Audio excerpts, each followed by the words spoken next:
Ladies and gentlemen, it's nice to see you.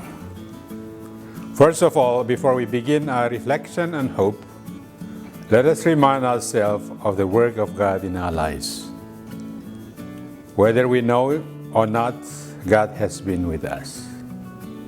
The presence of God is rooted in biblical revelation. It is God's decision to become flesh and dwell among us. John chapter 1 verses 14. That is why hope exists and we may receive and accept it. Christian hope is not a kind of preliminary action in advance before something takes place or occurs in the future. Since God has been our hope, He is the future of the world and ours as well. Without it, we cannot go farther. We perhaps remain in the same place, in passing time without transformation, for instance. We need hope and to live. We cannot live and work without purpose.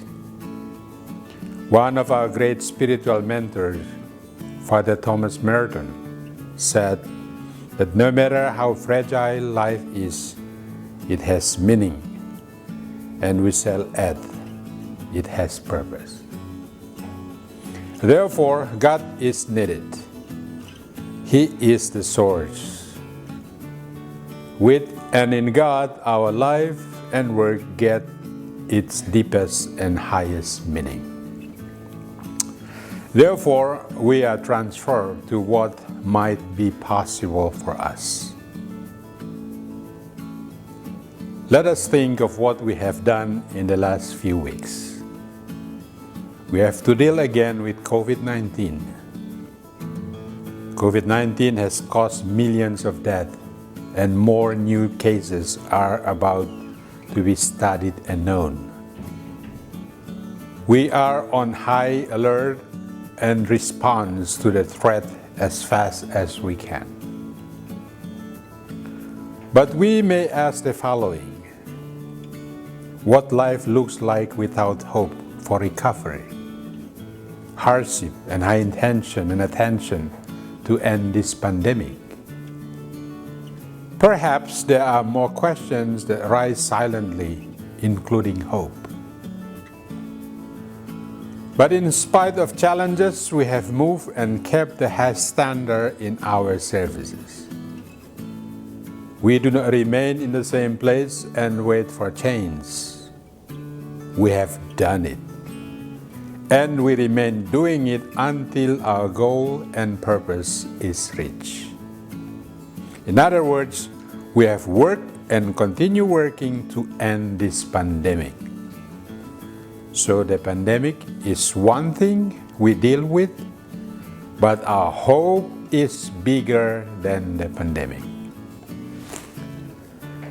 I mentioned earlier that our hope comes from God and it will end in God. He is greater than us, and indeed, with or without the pandemic, God remains and will remain with us. St. Henry Cardinal Newman poetically prayed the following. I take only the first paragraph due to time given to me. This is what he prayed. Lit kindly light, amid the encircling gloom, lit thou me on. The night is dark, and I am far from home. Lead thou me on, keep thou my feet.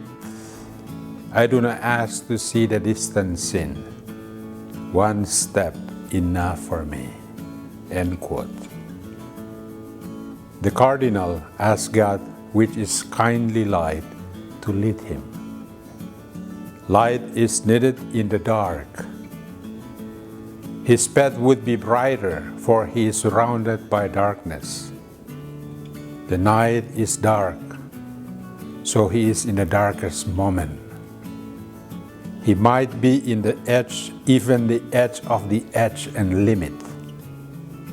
Nothing could take him backward or farther.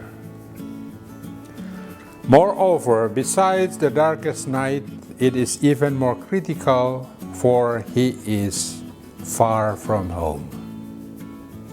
He is on the road alone.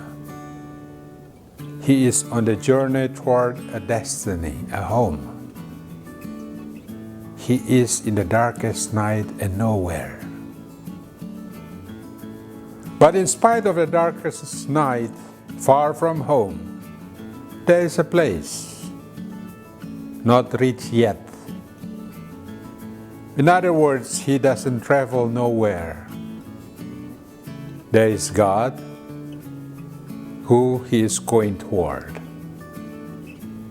Perhaps there is a reason why he asked God to give him strength by strengthening his feet despite distance. For if his feet are strong, distance is countless. And in the end of the paragraph, he surprises us.